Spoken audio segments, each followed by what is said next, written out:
Very, very good evening, my dear student, my dear friend। आप सबों का मैं अपने इस यूट्यूब चैनल पर हार्दिक स्वागत करता हूं, अभिनंदन करता हूं और साथ ही आप लोगों को बहुत बहुत थैंक्स करना चाहूँगा कि आपने हमारे इस चैनल को बहुत सारा प्यार दिया है और आप लोगों के प्यार की वजह से आज हमारे सब्सक्राइबर की संख्या 100 पार कर चुकी है।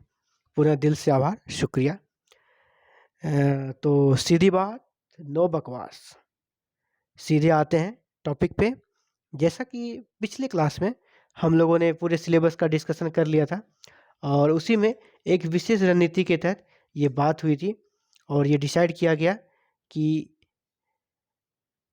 फ्रेशर को भी लेके चलना है और इसलिए वैसे सेक्शन का सिलेबस में पढ़ाई स्टार्ट करें हम लोग जो कि सबके लिए इजी हो, आसान हो और जो फ्रेशर है वो भी समझ पाए ताकि उसको हिस्ट्री बोरियत ना लगे। हिस्ट्री को पढ़े, एंजॉय करे, बर्डन ना ले।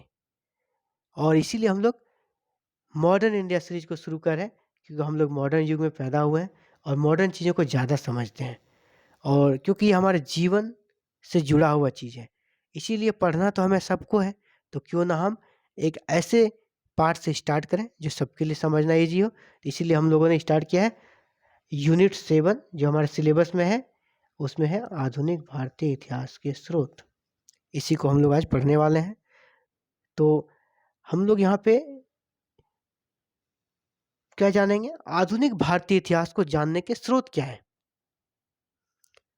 स्रोत क्या होता है पहले ये समझना होगा हमें। स्रोत होता है, जैसे मैं अगर आपसे सवाल करूं कि जल के क्या स्रोत हैं, तो जल के स्रोत क्या बताएंगे आप?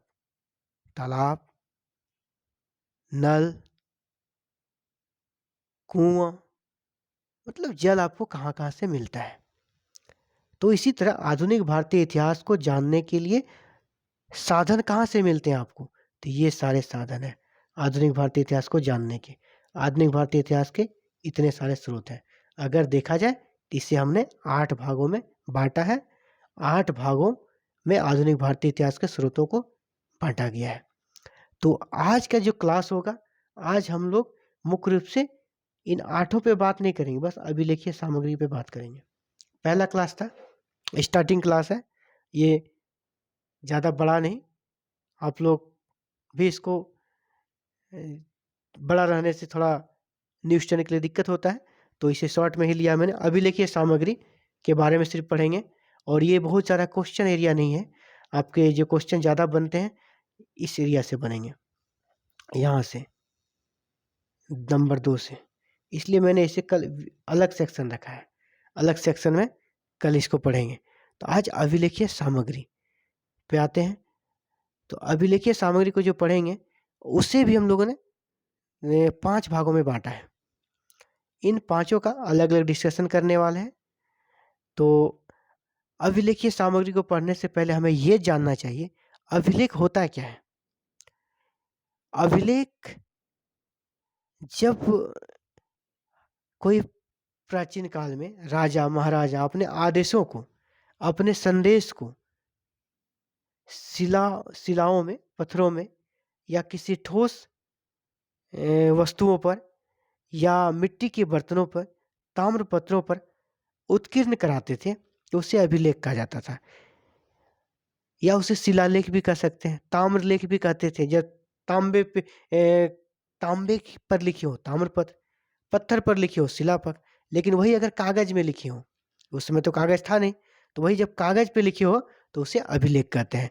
तो आधुनिक भारत में कागज का आविष्कार हो चुका था, पेपर का आविष्कार हो चुका था। तो आधुनिक भारतीय इतिहास के जो अभिलेख हैं वो कागजों में मिलते हैं, कागजों में लिखे हुए मिलते हैं, पांडुलिपि के रूप में मिलते हैं, उससे ही हम लोग अभिलेख कहते हैं। लेकिन वही हम अगर प्राचीन काल की बात करें तो उस दौर के अभिलेख किसमें मिलते थे? शिलाओं में, पत्थरों में, ताम्र पत्रों में या मिट्टी के ठोस बर्तनों में। तो वो भी अभिलेख के ही प्रकार है। सबका एक ओवरऑल हम लोग कह सकते हैं ये सारा अभिलेख के कैटेगरी में आता है। लेकिन जब वो कागजों पे लिखे होते हैं तो वो हो गए हम लोग अभिलेख, और जब वो शिलाओं पे लिखे होते हैं तो शिलालेख। जब ताम्रपत्रों पे लिखे ताम्रलेख। तो अभिलेख को हम लोगों ने समझ लिया। तो अभिलेखीय सामग्री को 5 भागों में बांटा गया है, जिससे आधुनिक भारतीय इतिहास की जानकारी मिलती है। पहला है केंद्र सरकार के अभिलेख। तो जब अंग्रेजों का भारत में शासन था, तो राष्ट्रीय अभिलेखागार नई दिल्ली में बनाया गया था। राष्ट्रीय अभिलेखागार नई दिल्ली में, वहाँ से हमें आधुनिक भारतीय इतिहास को जानने के बहुत सारे सामग्री मिलती है। अंग्रेजी शासनकाल में, जैसा हम सभी जानते हैं, बहुत सारे एक्ट पारित हुए थे, जिसका स्टार्टिंग 1773 के रेगुलेटिंग एक्ट से हुआ था। 1773 के रेगुलेटिंग एक्ट। तो इस रेगुलेटिंग एक्ट के बाद 1793 में एक्ट बने, 1813 में चार्टर एक्ट बने, 1833 में बने, 1858 बने, तो बहुत सारे एक्ट बनाया गया। उन सारे एक्ट के बारे में क्या प्रावधान था, किस परिस्थिति में पारित किया गया, ये सारी चीज़ों के बारे में जानकारी हमें राष्ट्रीय अभिलेखागार नई दिल्ली से मिल जाती है, और ये आधुनिक भारतीय इतिहास को जानने का बहुत ही महत्वपूर्ण स्रोत है। इसी तरह दूसरा स्रोत में हम लोग यहाँ देख सकते हैं, नंबर बी पे राज्य सरकारों के अभिलेख। यहाँ 2 प्रकार के हैं, ब्रिटिश प्रांत और दूसरा है देसी रियासत। अंग्रेजी शासन काल में जो शासन अंग्रेजों का था, पूरे भारत में नहीं था। डायरेक्ट रूल था कुछ में इनडायरेक्ट रूल्स था। जिस एरिया में उनका डायरेक्ट रूल था, उसे ब्रिटिश प्रांत बोलते थे, और जहाँ पे इनडायरेक्ट रूल था, हमारे राजे महाराजे विराजमान थे, रहते थे, तो वो देसी रियासत कहलाते थे। तो इनकी राजधानियों में भी बहुत सारे सामग्री उपलब्ध हैं, जिनसे हमें आधुनिक भारतीय इतिहास के बारे में जानकारी मिलती है। इसी प्रकार यहाँ पे हम लोग देख रहे हैं, नंबर 3 पे हमारा है प्रकाशित अभिलेख। प्रकाशित अभिलेख में यहाँ पे क्या है, केंद्रीय विधानमंडल और प्रांतीय विधानमंडल। अंग्रेजों के आने के बाद हमारे देश में लोकतंत्र की नींव पड़ी थी, जिसके कारण संसद विधानमंडल का गठन हुआ। इसी में केंद्रीय विधानमंडल और प्रांतीय विधानमंडल का गठन हुआ, और हम लोग जानते हैं, जब संसद में जो भी कार्रवाई होती है विधानमंडल में, वो पूरी तरह प्रकाशित होती है। तो यहाँ पे संसद की कार्यवाही किस प्रकार चलती थी, उनमें किस प्रकार से डिस्कशन हो जाते थे, बजट कैसे पारित होता था, ये सारे जो भी क्रियाकलाप संसद या विधानमंडल में होती थी, वो प्रकाशित होती थी, पब्लिश होती थी। तो वो एक बहुत ही महत्वपूर्ण स्रोत के रूप में आधुनिक भारतीय इतिहास को जानने के लिए यूज किया जाता है, प्रयोग करते हैं। और नंबर सी में इसको हम लोग देखें, नंबर डी में हम लोगों ने लिया है निजी अभिलेख, पर्सनल। भी कुछ ऐसे महापुरुष हुए उस दौर में, जैसे कि भारतीय राष्ट्रीय कांग्रेस के प्रमुख नेतागण, वो पत्र लिखा करते थे। जैसे कि नेहरू जी जेल से अपने बेटी को, इंदिरा जी को पत्र लिखा करते थे। इसी तरह अगर किसी कैदी को जेल के अंदर रखा जाता था, तो वो जेल में ही पत्र लिखते थे, जेल में ही पुस्तक लिखते थे। उनका जो निजी लेख है, दस्तावेज, उनसे भी हमें आधुनिक भारतीय इतिहास को जानने के साधन उपलब्ध हो जाते हैं। इसी प्रकार उस दौर में बैंकिंग सेक्टर भी आ चुका था, तो बैंकों के दस्तावेज से उस दौर के हमें बहुत सारे जो बैंक स्थापित हुए थे, उनके दस्तावेजों से हमें उस समय की अर्थव्यवस्था, उनके आर्थिक क्रियाकलाप के बारे में जानकारी मिलती है। इसी प्रकार बहुत सारे संगठन बने थे, चाहे वो संगठन हमारा भारतीय राष्ट्रीय कांग्रेस हो, इंडियन एसोसिएशन हो, ब्रिटिश ईस्ट इंडिया एसोसिएशन हो, ऐसे सैकड़ों संगठन थे। इन संगठन का भी जो मौलिक दस्तावेज है, उनसे भी हमें आधुनिक भारतीय इतिहास की जानकारी मिलती है। इसी तरह चेंबर ऑफ कॉमर्स, यहाँ पे देख पा रहे होंगे आप, चेंबर ऑफ कॉमर्स जो आर्थिक संगठन है, उस दौर के चेंबर ऑफ कॉमर्स से भी हमें आर्थिक क्रियाकलाप, कुछ विशेष व्यापारिक प्रतिनिधि, उनका संगठन के बारे में हमें जानकारी मिल जाती है।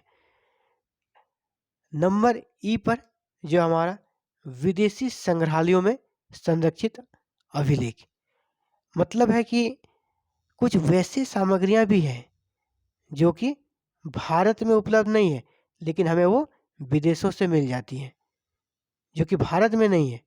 जैसे इंडिया ऑफिस रिकॉर्ड्स लंदन और Commonwealth relation office London, British संग्रहालय ये भी लंदन। ये तीनों से हमें भारतीय इतिहास को जानने के महत्वपूर्ण स्रोत मिल जाते हैं। जैसे कि इंडिया ऑफिस रिकॉर्ड्स लंदन, यहाँ पे हमें क्या मिलते हैं, जैसे कि भारत राज्य सचिव या वायसराय हो या डायरेक्टर जो होते थे कंपनी के, वो लंदन में रहते थे।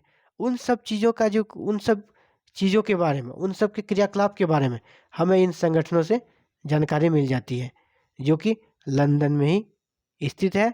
और उस दौर में जो भी क्रियाकलाप वायसराय या भारत राष्ट्र सचिव या उनके द्वारा जो भी पत्र लिखा जाता था भारत में, या भारत के अधिकारी जो पत्र लिखते थे लंदन में रहने वाले ब्रिटिश अधिकारी से, उन सब चीज़ों के बारे में यह सारा पता है हमारा इंडियन ऑफिस रिकॉर्ड्स लंदन में, कॉमनवेल्थ रिलेशंस ऑफिस लंदन में और ब्रिटिश संग्रहालय में।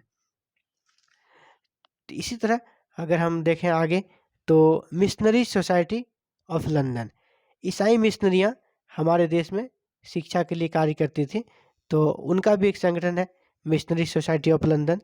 तो भारत में शिक्षा किस प्रकार उन्होंने फैलाया, प्रचारित किया, और जब वो यहाँ पे आए थे तो उन्हें किस प्रकार चैलेंजेस का सामना करना पड़ा, इन सब चीज़ों को उस सोसाइटी ने वहाँ पे लिखा है। तो वो भी भारतीय इतिहास को जानने का एक महत्वपूर्ण स्रोत के रूप में उसको यूज किया जाता है। इसके अलावे भी ब्रिटेन के अलावे भी बहुत सारे देश हैं जहाँ से हमें आधुनिक भारतीय इतिहास को जानने के बहुत सारे स्रोत मिलते हैं। जैसे कि हम यहाँ देख पा रहे हैं फ्रेंच मिनिस्ट्री, अच्छा यहाँ पे हेग नहीं होना चाहिए, ये नहीं होगा, ओके। फ्रेंच मिनिस्ट्री, हम लोगों को पता है 1664 में फ्रांसिस ईस्ट इंडिया कंपनी भी भारत आई थी, उनकी काफ़ी गतिविधियां भारत में रही। और फ्रांसिस ईस्ट इंडिया कंपनी एक ऐसी कंपनी थी जिसको सरकारी कंपनी माना जाता था, वहाँ के सरकार के द्वारा ही वो संचालित होती थी, इसलिए उस कंपनी का हर एक गतिविधि वहाँ पे दर्ज होता था। इसीलिए वहाँ का जो फ्रेंच मिनिस्ट्री है, उनके जो दस्तावेज हैं, वहाँ हमें फ्रांसिस ईस्ट इंडिया कंपनी का भारत में जो गतिविधि रहा उसके बारे में जानकारी मिलती है। इसी प्रकार नेशनल आर्काइव्स ऑफ पुर्तगाल जो कि लिस्बन में है, इससे हमें पुर्तगालियों के बारे में जानकारी मिलती है। पुर्तगाली ईस्ट इंडिया कंपनी की स्थापना भारत में हुई थी और सबसे पहले यूरोपीय यही लोग थे। इन्होंने भारत में अपना व्यापार प्रारंभ किया, अपनी कोठियाँ बनाई, अपने दुर्ग बनाए।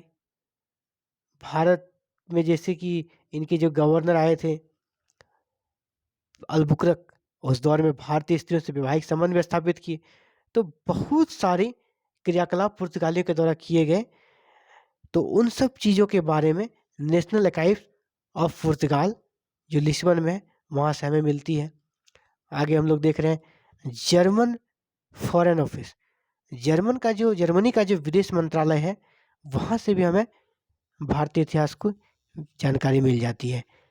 हम सभी को पता होगा हमारे नेताजी, महान क्रांतिकारी नेताजी सुभाष चंद्र बोस ने ये प्लान किया था कि द्वितीय विश्व युद्ध के दौर में हमें विदेशी सत्ता से मदद लेना है और सीधे आक्रमण कर अंग्रेजों को भारत से भगाना है।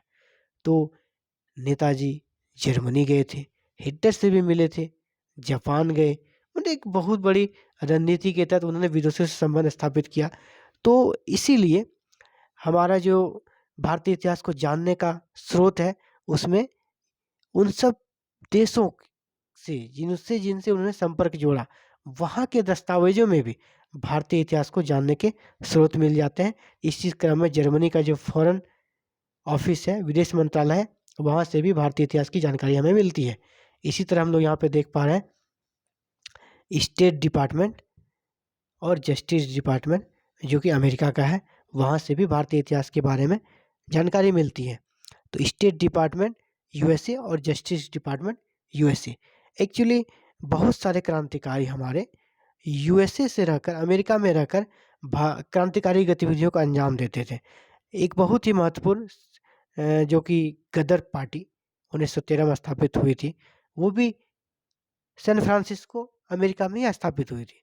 लाला हरदयाल उसके प्रमुख थे। तो जब क्रांतिकारी वहाँ थे, उन्हें गतिविधियाँ चलाई, संगठन बनाए, तो उनके बारे में, उनके क्रियाकलाप के बारे में वहाँ के जो डिपार्टमेंट्स हैं, जानकारी उपलब्ध है। इसीलिए वहाँ का जो स्टेट डिपार्टमेंट है, यूएसए का जस्टिस डिपार्टमेंट है, वहाँ से हमें बहुत सारी जानकारियाँ मिलती हैं आधुनिक भारतीय इतिहास को जानने का।